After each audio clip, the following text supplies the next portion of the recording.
ஆடிய பாதம் அம்பலத்திலே நின்ற அண்ணாமலையாரை கைதொழு. கிருஷ்ணகிரி மாவட்டம் ஒசூர் பேருந்து நிலையத்திலிருந்து 2வது கிலோமீட்டரில் நெற்பேட்டை என்ற இடத்தில் மலை மீது 3 ஏக்கர் பரப்பளவில் பறந்து விரிந்த மலை மீது கோயில் கொண்டுள்ளார் சந்திர சூடேஸ்வரர். மூலவருக்கு சந்திர சூடேஸ்வரர் என்ற திருநாமம், அம்பிகைக்கு மரகதாம்பிகை என்ற திருநாமம், தலவிருச்சம் வில்வம், தீர்த்தம் பச்சை குளம். ஆலயத்துக்கு என்று தங்க தேர் உள்ள திருத்தலம். மாசி பங்குனியிலே நடக்கின்ற அந்த தேர் திருவிழாவில் தமிழகம் மட்டுமல்ல, ஆந்திரா, கர்நாடகா மாநிலங்களிலிருந்தும் பல லட்சம் அன்பர்கள் கலந்து கொள்ளக்கூடிய மிகப்பெரிய திருவிழா நடக்கக்கூடிய திருத்தலம். 1500 ஆண்டுகள் தொன்மையான பல மன்னர்களால் கட்டப்பட்ட திருக்கோயில்தான் இந்த சந்திர சூடேஸ்வரர் ஆலயம். ஆதியிலே தர்மதேவன் தென்பெண்ணை ஆற்றின் கரையிலே இறைவனை நோக்கி தவம் ஏற்றுகின்றான். அவனது தவத்திற்கு பக்திக்கு மெச்சிய இறைவன் அவனுக்கு காட்சி அளித்து தர்மதேவனை காளையாக தனது வாகனமாக ஆக்கிக் கொள்கின்றார். தர்மதேவன் ஒரு கோரிக்கை வைக்கின்றான் இறைவனை பார்த்து. எனது வடிவிலே மலை ஒன்றை ஏற்படுத்தி அந்த மலையிலே இறைவனும் அன்னையாகிய பார்வதி தேவியும் தங்கி பக்தர்களுக்கு அருள் பாலிக்க வேண்டும் என்று அவனது கூற்றின்படியே லிங்க வடிவத்திலே மலை ஒன்றை ஏற்படுத்தி அந்த மலையிலே தங்க வைப்பதற்காக அன்னையாகிய பார்வதி தேவியை இறைவனாகிய ஈஸ்வரன் திருக்கைலாயத்திலிருந்து அழைத்து வரும்போது இறைவன் திருவிளையாடல் ஒன்றை நடத்துகின்றார். பல வண்ணம் கொண்ட உடும்பு ரூபத்தில் இறைவன் தோன்றி பல மலைகளுக்கும் அங்கே இங்கே என்று அன்னையின் கைகளுக்கு அகப்படாமல் போக்கு காட்டி கடைசியாக இந்த தலத்திற்கு வந்து சேர்கின்றார். பின்தொடர்ந்து வந்த அன்னை பல வண்ணம் கொண்ட அந்த உடும்பின் வாளை பிடிக்க அன்னையின் உடல் பச்சை நிற மரகத மேனியாக மாறுகின்றது. அதனால் அன்னைக்கு மரகதாம்பிகை என்ற திருநாமம் ஏற்படுகின்றது. அப்போது அங்கே தவம் ஏற்றி கொண்டிருந்த முத்கலர், உத்சாயினார் என்ற 2 துறவிகள் ஞானிகள் வந்திருப்பது ஈசன் என்பதை உணர்ந்து ஒருவர் மற்றவருக்கு காட்ட அழைத்தபோது அந்த சந்தர்ப்பத்தை பயன்படுத்தி கொண்ட இறைவன் பார்வதி தேவியிடமிருந்து தப்பி ஓடுகின்றார். உடும்பானது தனது கையிலிருந்து தப்பியதை எண்ணி உணர்ந்த அன்னை அந்த 2 துறவிகளுக்கும்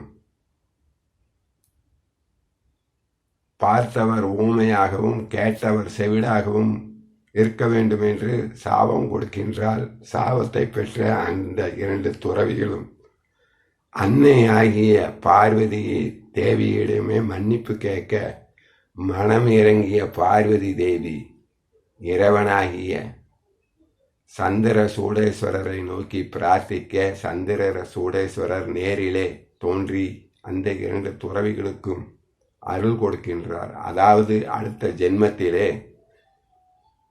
நீங்கள் வேடராக பிறந்து இந்த மலைக்கு வரும்போது நான் உங்களுக்கு உடம்பின் வடிவத்திலே காட்சி அளித்து உங்களது சாபத்தை போக்குவோம் என்று கூறி அதன்படியே அந்த 2 துறவிகளுக்கு உடும்பு வடிவத்திலே காட்சி அளித்து சாபத்தை போக்கிய திருத்தலம் இந்த ஒசூர் சந்திர சூடேஸ்வரர் ஆலயம். இன்றும் இந்த மலை மீது இறைவன் காண்பவர் கண்களுக்கு உடும்பு ரூபத்திலே காட்சி அளிப்பதாக மக்கள் கூறுகின்றார்கள்.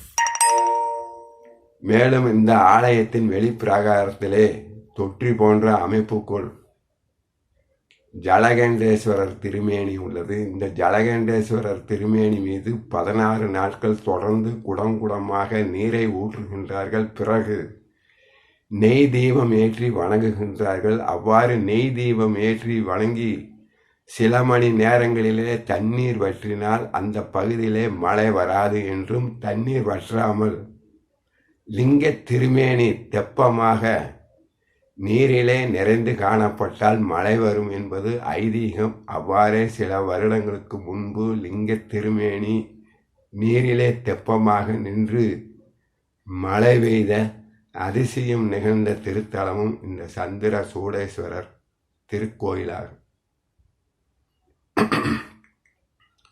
தன்னை நாடி வருகின்ற அன்பர்களுக்கு மட்டுமல்ல, கடவுள் நம்பிக்கை இல்லாத அன்பர்களுக்கும் அருள் புரிந்தவர் நமது சந்திர சூடேஸ்வரர்.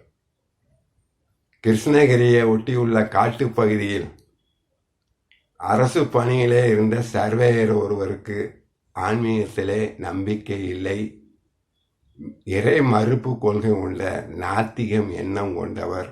அவருக்கு முகத்திலே கட்டி ஒன்று தோன்றுகின்றது. வலியும் வீக்கமும் அதிகமாகின்றது. அவரை சந்தித்த பெரியவர் ஒருவர், நீ ஒசூரிலே உள்ள சந்திர சூடேஸ்வரர் ஆலயத்துக்கு சென்று இருக்கின்றாயா என்று கேட்டபோது, அந்த நாத்திகம் எண்ணம் கொண்ட அன்பர் செல்லவில்லை என்று கூற, நீ உடனே ஒசூரில் மலை மீது இருக்கின்ற சந்திர சூடேஸ்வரர் ஆலயத்துக்கு சென்று சந்திர சூடேஸ்வரரை வணங்கு. பிறகு உனக்கு பிறக்கின்ற குழந்தைக்கு சந்திர சூடேஸ்வரர் என்று பெயர் வை என்று கூறிவிட்டு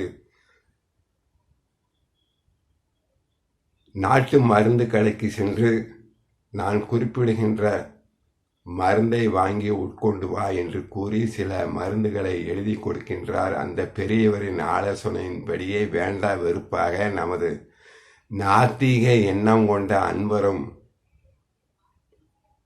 சந்திர சூடேஸ்வரர் ஆலயத்துக்கு சென்று சந்திர சூடேஸ்வரரை வணங்குகின்றார். இது நடந்தது காலையில். அன்று மாலையே அவரது முகத்திலே இருந்த கட்டியின் வீக்கமும் அந்த வலியும் மறைந்து போகின்றது. பெரியவர் எழுதி கொடுத்த நாட்டு மருந்துகளை நாட்டு மருந்து கடைக்கு சென்று வாங்கி சாப்பிட்டதில் 5வது நாளில் முற்றிலும் அவர் முகத்திலே இருந்த கட்டி மறைந்து, அந்த அன்பர், நாத்திக எண்ணம் கொண்ட அன்பர், சந்திர சூடேஸ்வரரின் அன்புக்கு அருளுக்கு பாத்திரமாகி இறை தொண்டாற்றிய திருத்தலமும் இந்த சந்திர சூடேஸ்வரர் ஆலயம். இவ்வாறு தன்னை நாடியவர்களையும் நாடாதவர்களையும் அரவணைத்து அருள் புரிகின்ற சந்திர சூடேஸ்வரரை புதிதாக தொழில் தொடங்க விரும்பும் அன்பர்கள் மலைக்கு சென்று சந்திர சூடேஸ்வரரையும் மரகத அம்பிகையும் வணங்கினார். தொழிலில் அந்த வியாபாரத்திலே நற்கதி அடைந்து, வியாபாரத்திலே வளர்ச்சி அடைந்து, வாழ்விலே மேன்மை அடைவார்கள் என்பது இந்த பகுதி மக்களின், அன்பர்களின், சிவன் அடியார்களின், மெய்ய அடியார்களின், அருளாளர்களின், சந்திர சூடேஸ்வரரின் பக்தர்களின் அசைக்க முடியாத நம்பிக்கையாக இருக்கின்றது. ஓம் நமச்சிவாய. ஆடி